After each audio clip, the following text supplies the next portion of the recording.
Μέρη Κοσμίδου εδώ.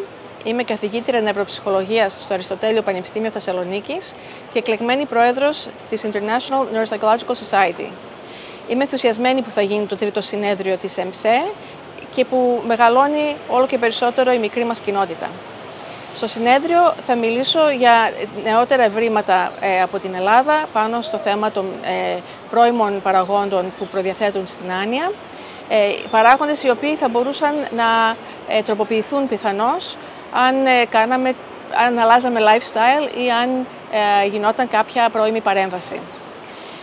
Επίσης, στο συνέδριο θα αναδειχθεί πολύ και σημαντική δουλειά στην Ελλάδα που γίνεται στον χώρο της νευροψυχολογίας και που πιθανώς να μην φαίνεται πάντα στο εξωτερικό.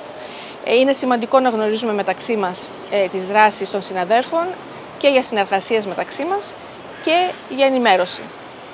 Θα χαρώ λοιπόν να σας δω στο συνέδριο, ώστε να συζητήσουμε κοινά ενδιαφέροντα και να μάθω κι εγώ μερικά καινούργια πράγματα από τη δική σας τη δουλειά.